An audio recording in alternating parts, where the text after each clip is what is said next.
Hello, I'm Derek Williams, and I'm here to teach you how to buy a used car.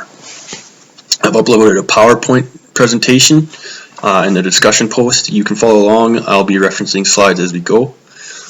Slide 1, the introduction. Autoblog.com states the average price of a used car is over $18,000. The average cost of a new vehicle is over $33,000 according to Kelley Blue Book. If you use a small amount of planning and research, you can save a substantial amount of money. I have purchased over 30 vehicles in my life, and I have worked as a mechanic for the past 15 years. I have 2 years of college education for diesel mechanics and quite a bit of training and experience through the Air Force on general mechanic work. Although purchasing a used car can be daunting, a few easy steps can remove some of the apprehension and anxiety by making informed decisions and properly inspecting the vehicle. Slide 3. The first step in purchasing a used vehicle is to find what your budget is. If you keep your payments below 20% of your take-home pay, there shouldn't be any issues, although if you can get away with less, that's great. Another thing to keep in mind is insurance. That can vary widely between vehicles.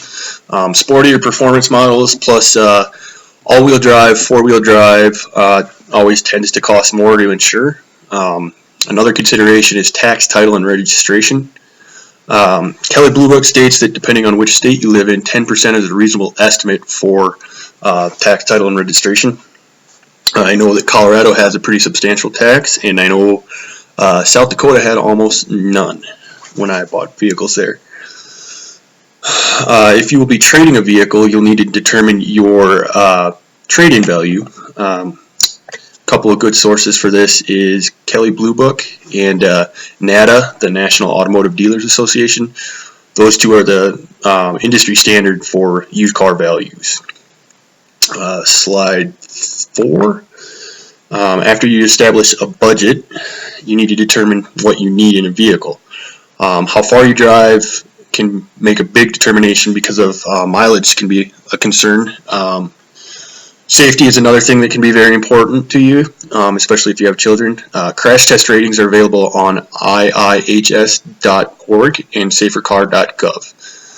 How many people you need to transport? That's another important thing. If you'll be having more than 3 passengers, you may want to consider a minivan or an SUV. I've had both in my life, and I actually really like the minivan. It's like driving your living room, and it'll fit pretty much anything you need to get in there. Another consideration is special capabilities such as a bed or a trailer. Trailer capabilities are listed as towing capacity, and if this is a concern to you, you may want to put more specific research into that.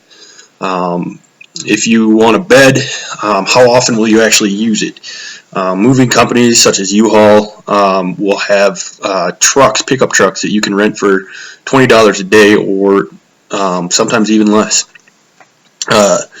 It may be more economical to drive a car and rent a truck when needed versus driving a truck everywhere when you only use it twice a year. Slide 5. Once you determine what you need, researching your purchase is the next step. Finding your car is a very substantial search sometimes. Narrowing it down to the local area will help quite a bit. You can search the local dealerships by just driving through and seeing what appeals to you. You can use online search tools such as autotrader.com, craigslist.com, and many dealerships also list their used inventory online.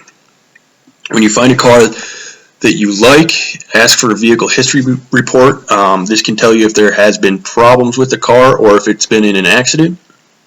I will give you one example. Is I had a vehicle myself that it was in an accident, and I didn't try to hide anything. It just, for whatever reason, we ran the vehicle history report afterwards, and that accident wasn't on there. So just because it has a clear history doesn't necessarily mean that it's never been in an accident or anything like that. But if it does show either accidents or repairs, that's a pretty good indicator, and it's usually correct.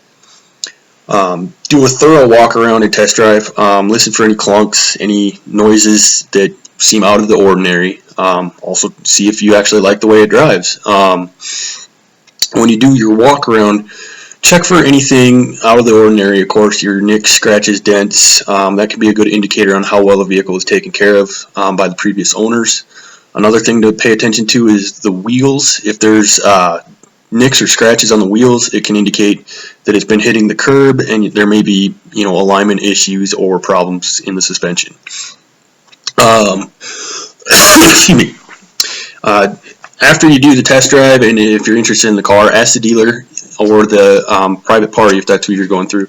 Ask them if you can take it to your mechanic and do a vehicle inspection. Most of them will do this for a fee of $50 to $100, and they'll go through everything and make sure the vehicle doesn't have any issues. Some dealerships will offer a certified pre-owned car with a warranty. If that's the case, you probably don't need to take it to your mechanic, but I would still do your thorough walk around and test drive. Slide 6. Once you find the car, this is one of the more daunting tasks sometimes, is negotiating a price. Dealerships tend to have a higher markup built in for negotiating. No hassle dealerships might not be willing to negotiate at all. Private parties tend to be less willing to negotiate, especially if their advertisement states firm in the price. This is where your research really comes into play. You can find vehicles tend to have scheduled maintenance, timing belts, water pumps, etc., that will need to be performed at certain times, 60,000 miles, 100,000 miles. That's where you want to research the individual models specifically for that sort of thing. Is there similar cars in the area that are cheaper?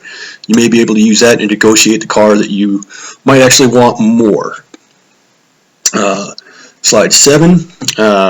Today I gave you some basic knowledge on the purchase of a used vehicle. You need to determine a budget, decide on your needs, find your vehicle, and negotiate the price. With some extra research, you can save over $10,000 over new and still drive away with confidence.